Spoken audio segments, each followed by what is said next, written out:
Olá, estamos aqui novamente com as aulas de arte, falando um pouquinho de história da arte, falando um pouquinho dos elementos formais existentes aí na composição artística, e estamos aqui agora falando dos elementos que compõem uma pintura, tá? E vamos começar aqui a falar de uma arte que é dita arte figurativa. Por que a gente chama de arte figurativa?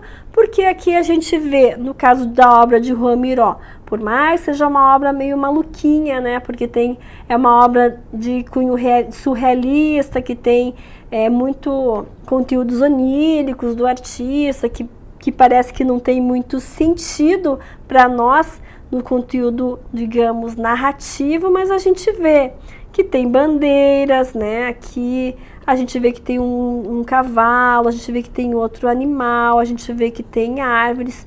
Então, uma composição figurativa, uma arte figurativa, ela é aquela no qual a gente reconhece os elementos ali postados, os elementos ali retratados. Por mais que eles sejam meio esquisitos, a gente consegue reconhecer. Ah, tem uma árvore, tem um animal, tem uma pessoa, tem uma bandeira.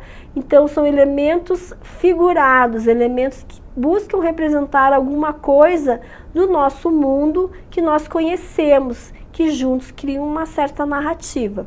Como essa obra aqui, do René Magritte, ela é uma obra extremamente figurativa, ela é uma obra que a gente vê que tem uma primazia muito grande do artista em retratar coisas do mundo real, por mais que ele também seja surrealista, que tem uma coisa meio estranha na pintura dele, mas a gente reconhece que tem uma janela, a gente reconhece que tem uma cortina, a gente vê que além da janela, para fora da janela, tem uma paisagem, tem um tripé de um cavalete de uma pintura, e tem uma pintura ali. Então, nessa parte de arte figurativa, são quando tem elementos que figuram objetos da nossa realidade objetiva e concreta, que no caso a gente reconhece. E temos uma obra incrível aqui, que até assim, nas minhas aulas, eu sempre questiono os meus alunos se trata de uma pintura ou de uma fotografia. Então, assim, a grande maioria vai dizer que se trata de uma fotografia. E é claro que olhando essa pintura, parece uma fotografia. Então, pasmem, pessoal, essa é realmente uma pintura de Gerhard Richter, que é um artista contemporâneo alemão, que retratou a sua filha ali de costas, né? E não se trata, então, de uma fotografia, e sim de uma pintura. Aqui estamos falando de uma obra extremamente figurativa, que beira quase a um caráter fotográfico, e é uma obra hiperrealista, né? Você vê ali os detalhes e você não acredita que se trata de uma pintura e não de uma fotografia. E temos também, nesses elementos compositivos, a arte abstrata. Então, em contraposição aqui com a arte figurativa, temos a arte abstrata, tá? A arte abstrata na arte a gente tem ali, que começa no cubismo quase analítico, depois a gente tem os movimentos abstratos. Aqui a gente tem uma obra do expressionista abstrato Archie Gorky, que é da década de 40, 50, no expressionismo abstrato norte-americano, e a gente vê que a destituição efetiva dos elementos figurativos, que a gente não reconhece como sendo uma casa, uma pessoa, uma maçã, uma árvore, mesmo que tenha elementos formais, tá? Como linha, forma, ponto, cor, mas são elementos expressivos. A cor, o ponto e a linha são expressivas aqui, mas elas não tentam representar alguma coisa do nosso mundo real, concreto. Então, a arte abstrata, a gente poderia dizer, a grosso modo, que ele é uma oposição à arte figurativa. Ela destitui os elementos reconhecíveis no mundo concreto para ser mais expressivo enquanto pintura. Aqui temos uma obra do Jackson Pollock, que ele começa a se libertar do figurativo indo para a abstração. Até a gente reconhece alguns elementos aqui, mas a maioria são são elementos bem diluídos já, e beirando a abstração mesmo. Aqui a gente tem um misto de figurativo com abstração, que é a eliminação então desse figurativo reconhecido na realidade concreta. Temos aqui um outro colega do Pollock, o Rothko. O Rothko também, ele fez parte do expressionismo abstrato norte-americano, e a obra dele aqui a gente vê que ela é essencialmente abstrata, ou seja, ele destitui realmente o objeto reconhecível da realidade concreta. Então, assim, para entender a grosso modo, arte figurativa, elementos reconhecíveis no nosso mundo, e arte abstrata não tem mais esses elementos, trabalha só com elementos como cor, linha, ponto. Esses elementos formais tomam expressividade na pintura, ou às vezes é só uma mancha, uma grande mancha de tinta sobre a tela, que então é uma arte abstrata. Temos aqui a arte bidimensional, tá? Que é essa arte plana, que é a pintura. Por mais que a arte bidimensional tenha lutado para representar a realidade objetiva concreta e ficar o mais próximo possível de tentar representar aquilo que é no mundo, né? Tentar usar o suporte bidimensional para representar elementos tridimensionais, não adianta. Aqui a gente tem uma obra do Giotto, o Giotto é pintura e a obra é plana. A obra é bidimensional porque tem uma tela retratando um tema aí de caráter religioso. Aqui também a gente vai ter ali Renascimento, a gente está já no Futurismo de 1911 e também é o mesmo suporte, a pintura, por mais que ele esteja representando alguma coisa, os estados da mente aqui, nesse mundo mais do imaginário, a gente vê que também é uma obra que se trata de ser bidimensional plana, ela não é tridimensional. Em contraposição, então, com a arte bidimensional, nós temos a arte tridimensional. A arte que, no caso, você pode circular sobre ela e você vê que ela tem volume, que ela tem profundidade, você pode ver que ela tem materialidade. Então, a gente vê aqui uma obra já de um artista lá do período greco-romano, tá? E que a gente vê que é uma obra que tem volume, que tem esse entorno, você pode circular sobre a obra. Então, ela é uma obra tridimensional, que ela se contrapõe às obras tridimensionais pela sua natureza. Ela tem materialidade, ela tem um corpo, tá? Aqui também, olha que interessante, peguei uma outra escultura aqui do Futurismo também, do Boccioni, que também ela é feita em bronze e ela tem essa materialidade, você pode circular sobre ela, ela tem volume, ela tem peso, é muito diferente então das obras consideradas bidimensionais. Então a gente tem um contraponto aqui, arte abstrata, arte figurativa, arte bidimensional e arte tridimensional. A gente vê que quase que uma contrapõe-se à outra aqui, para facilitar o entendimento aí, tá, de vocês. Temos também aqui a famosa e divertida obra Roda de Bicicleta do Marcel Duchamp, tá, que também é tridimensional. Pega uma banqueta e uma roda de bicicleta aqui de 1913. Mesmo assim, ele não fez objeto como Boccioni ou aquela escultura grega toda imponente, mas ele se apropriou de objetos do cotidiano e mesmo assim ela continua sendo tridimensional, principalmente porque ela se apropria das coisas do nosso mundo aqui concreto. E aqui também temos uma obra de uma artista catarinense que ela junta lá o lixo da sua casa, ela varre todo dia, ela junta as poeirinhas da casa que se formam e durante alguns meses ela forma esse cubo de poeira que ela juntou da sua casa. E mesmo assim, é algo que era imaterial, que a gente às vezes não vê a poeira, mas quando junta tudo numa caixinha e forma algo aí material, ela vira uma obra tridimensional também, por mais diferente que seja aí, se a gente questionaria até se seria arte ou não.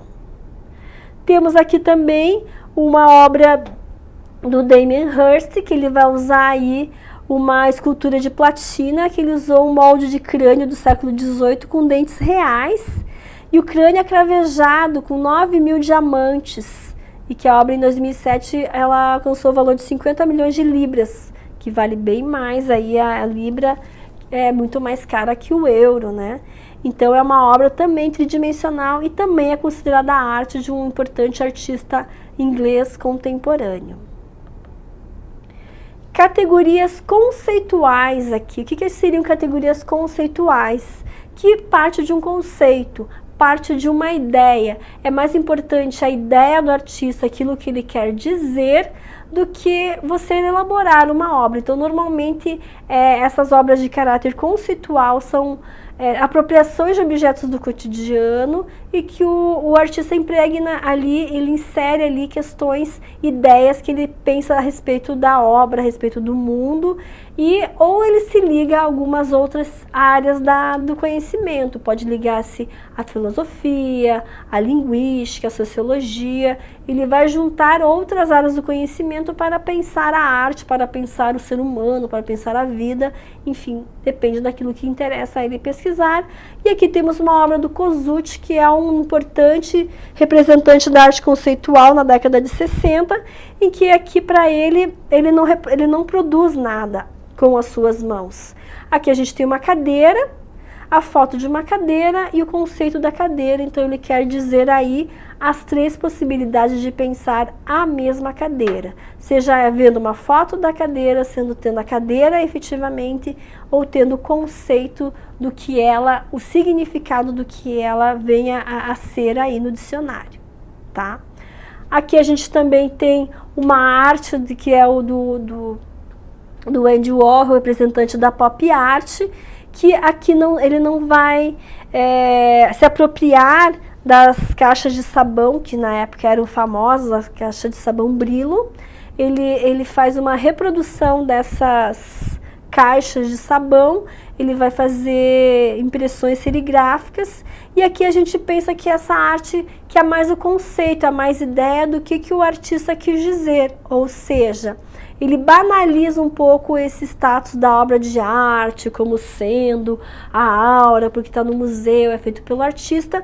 Ele produz isso em série e vai dizer que isso é obra também, porque está dentro do contexto da arte. Ele brinca um pouco com essa coisa da obra ser idealizada, então ele banaliza esse espaço museológico, então é uma obra de caráter mais conceitual. A gente tem que pensar o que ele quer dizer, então aqui tem esse caráter irônico, esse caráter crítico também.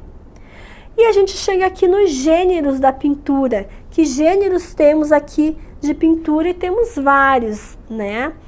Já vimos em outras aulas técnicas, enfim. Agora os gêneros. Temos o gênero colagem, e aqui a colagem ela começa na história da arte, então preste atenção.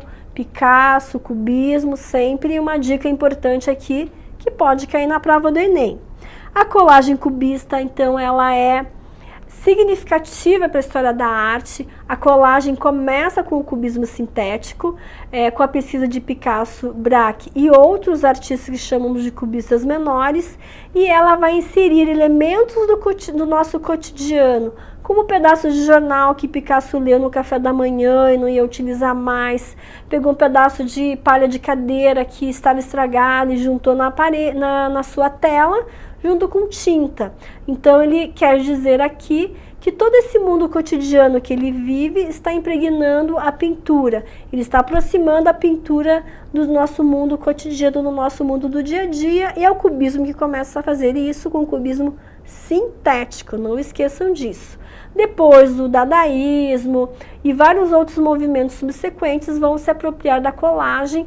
A colagem, então, é um gênero aí que foi assim imensamente utilizado no período do cubismo sintético. A gente tem aqui uma obra que exemplifica isso que eu comentei para vocês aqui, do que Picasso faz, e que é um salto para a pintura, para a arte da época, que vai ser um prenúncio para a arte contemporânea mais tarde. O desenho, o esboço, né? Então o esboço, veja que interessante aqui, é um croquis de um arquiteto do futurismo, tá? E que ele projetou a cidade do futuro, que era mais ou menos 1911, 12, 13, é um período anterior, um pouquinho anterior à Primeira Guerra Mundial, e a gente vê aqui que são muito parecidos com alguns dos nossos prédios que temos hoje no Brasil, aqui, né? No mundo, né, pessoal? Então ele lá em 1911 já pensou, comecinho do século XX, ele já começou a projetar a cidade do futuro, então ele fez aqui esses desenhos, esses esboços do que poderia vir a ser uma cidade futurista, que é o que vivemos hoje. A gente vê que de alguma maneira algumas construções nossas de hoje se assemelham com o que ele projetou um século atrás. Desenho, né? Aqui então ali o esboço, agora a gente viu um desenho. Esse desenho é de caráter bem realista, de Francisco Faria, o artista paranaense. E veja que interessante aqui, a gente tem o trabalho de um chinês que veio inclusive para o Brasil.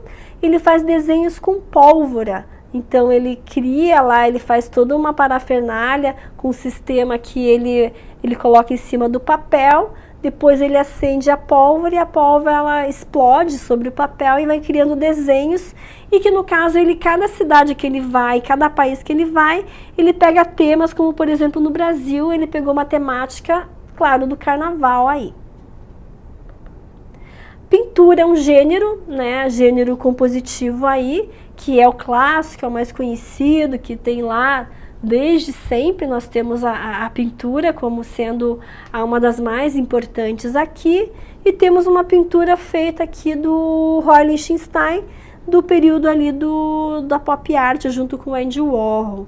Então ele pega uma tirinha de um quadrinho da época, que era super reproduzida em série, e ele faz essa pintura de um fragmento dele. Pintura de paisagem também é um gênero, né, que é muito explorada lá no final do romantismo e muito mais explorado ainda no impressionismo. O impressionismo ele é basicamente pintura de paisagem, pintura ao ar livre.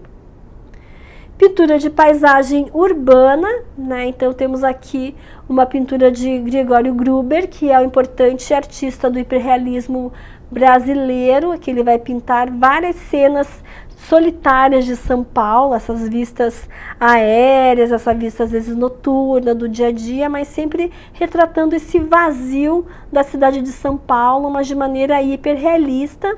E se trata então de uma paisagem de pintura urbana, desse contexto urbano, dessa cidade que não parece São Paulo, de vazia, mas é um pouco do que é essa cidade, com essas luzes noturnas, se está ali esses prédios, né? Pintura de interior, né? Então aqui a gente vai ver que tem a artista Adriana Varejão, que é uma artista contemporânea brasileira super importante, que ela vai retratar uma série de saunas. E nessas saunas, que ela fez uma pesquisa pelo mundo, ela viajou bastante, ela retratou nessas saunas, e ela fez então essa brincadeira aqui dessa pintura aqui dos azulejos, vários tipos de azulejos aqui, e uma pintura a óleo. E a mesma artista, que é a Adriana Varejão, ela tem uma obra gigantesca, que depois, mais tarde, até se tornou temática lá do Parque Aquático das Olimpíadas, em 2016, né? Ela pegou como pano de... ela fez esse desenho reproduzido numa espécie de um tecido que cobriu toda a estrutura do Parque Aquático, e ela faz isso no museu, imitando e simulando os grandes azulejos com referência do barroco português, maravilhoso, que é uma espécie de uma pintura e instalação, porque ela é grandiosa, ela envolve todo o espaço, ela pinta essas estruturas que você transita sobre ela, então ela é interativa também. Pintura objeto, também de Adriana Varejão, né? Então é uma obra bem chocante, que por trás dos azulejos, bonitinho, ela põe essa carne viva. Tem um trabalho aqui como uma pintura meio objeto, e tem um trabalho de caráter crítico, que ela vai falar de todo o sofrimento lá do período do barroco colonial, dos escravos que sofreram para a construção ali as construções arquitetônicas, que por trás de toda a beleza das construções arquitetônicas teve muito sangue ali e suor de muitas pessoas invisíveis. Então uma crítica a esse trabalho bem forte, bem dramático, né? Pintura de retrato, né? Então um clássico aí, toda a história ali, principalmente a partir do Renascimento, os artistas Da Vinci, Rafael, são aí representantes aí dessa pintura de retrato e sempre retratando pessoas da nobreza, pessoas de importância religiosa ou política também, ou pessoas da sociedade burguesa que tinham dinheiro para financiar aí e bancar e queria ter um retrato na época que não se tinha fotografia, né? Pintura de autorretrato é uma coisa mais contemporânea, de novo Adriana Varejão, ela se retratando aqui, que é mais contemporânea, mas apesar que Velázquez, a gente vê que Rembrandt também tem vários. Rembrandt é um dos artistas que mais se retratou durante toda a sua vida, desde ele bem jovenzinho até ele bem senhorzinho com rugas. Então ele é super bacana que o autorretrato conta um pouquinho da vida do artista nas suas fases, como é que ele vai se modificando. Então bacana que ele se torna o seu próprio material de pesquisa ali, para ver como é que a pessoa vai mudando, o cabelo vai ficando branco, as rugas vão aparecendo, a vitalidade vai desaparecendo. Então o Rembrandt, ele dê uma pesquisada na internet e vejam Rembrandt nas suas várias fases. Tanto em gravura quanto em pintura ele se retrata aí desde jovenzinho até mais com idade. Então bem importante e significativa a obra dele.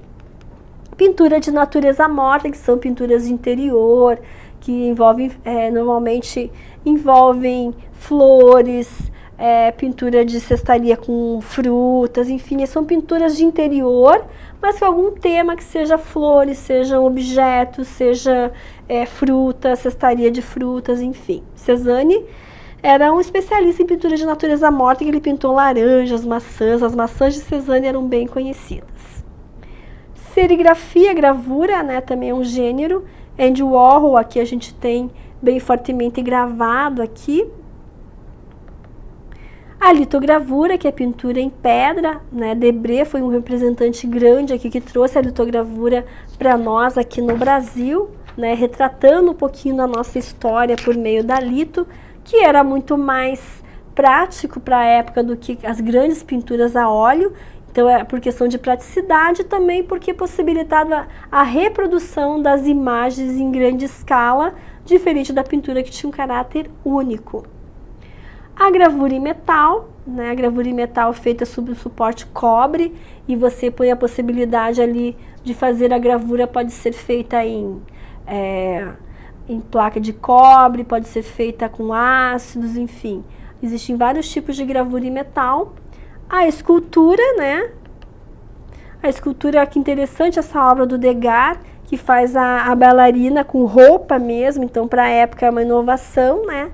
Com essa roupinha aqui junto com a escultura de bronze.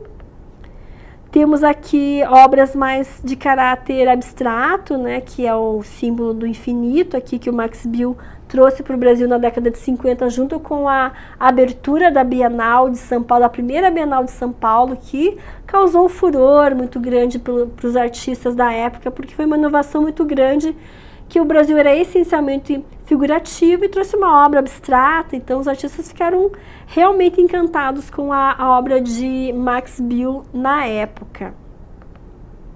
E hoje a gente tem obras de caráter hiperrealistas como o Ron Mueck, que é um artista que já veio para o Brasil também, acho que uns 2 anos atrás, em mais ou menos 2014, e ele faz obras hiperrealistas que lhe muda a escala. Então a gente vê um bebê recém-nascido, né, até assim parece que tinha acabado de nascer, porque tem um pouquinho de placenta, de machucadinhos, e a gente vê a escala do bebê agigantado em relação à observadora na parte de trás. Então uma obra fantástica. Deem uma clicada e vejam as obras de Ron Mueck, que são maravilhosas. Objetos, né, uma divertida obra aqui do Claes Oldenburg, da Pop Art, que ele faz um objeto que precisa ser resistente, concreta, como um vaso sanitário, né? E ele faz de brincadeira aqui como se fosse de plástico, como se ela fosse mole. Então tem uma ironia, uma diversão aqui na obra dele. A fotografia é um grande meio que ela liberta os artistas lá no final do século XIX e possibilita que os artistas não fiquem mais só reproduzindo a realidade por meio da pintura. E a fotografia, então, ela assume um lugar e assume o seu papel como arte. Temos aqui uma obra de um grande artista, o Andreas Gursky, um artista alemão. A mista, né, que é pintura e fotografia. Então aqui o Gerhard Richter, que é um artista alemão, que trabalha com fotografia, trabalha com pintura, trabalha muito com essa mistura aqui, então, dele fotografar e impregnar e bloquear aqui a imagem por meio desses gestos mais expressionistas, também junto com a fotografia.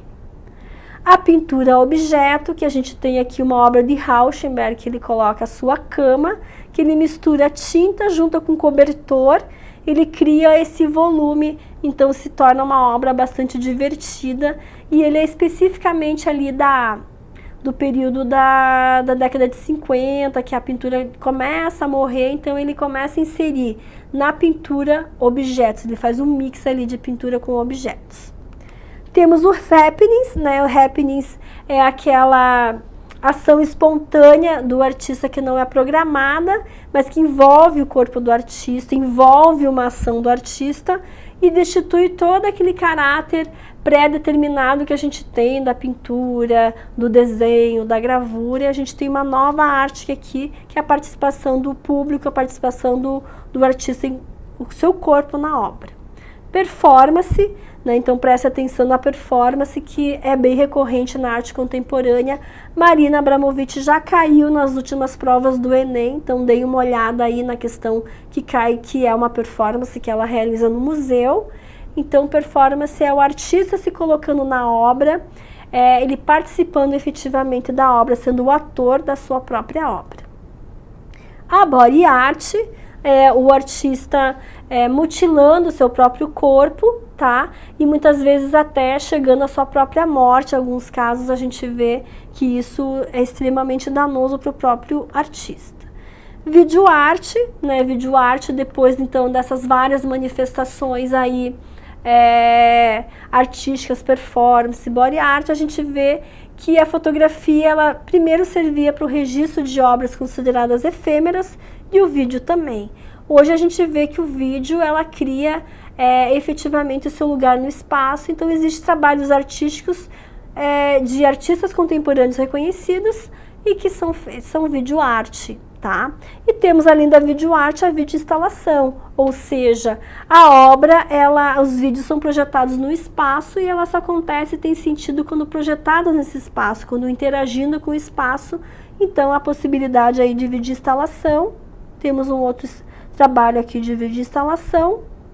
As instalações em si, aqui super divertida, é uma obra de um chinês que veio fazer uma exposição no Brasil.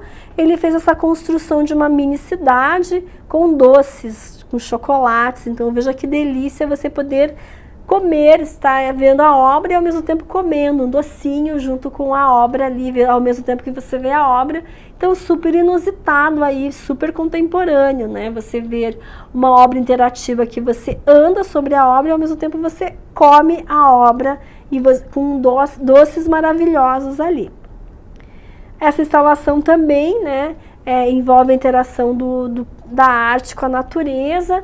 Você tem que andar muito para chegar até a obra, para poder literalmente entrar e ouvir o som da terra, que tem um buraco no meio desse espaço arredondado aqui, e você literalmente ouve o som da terra se você ficar em silêncio e conectado com a natureza.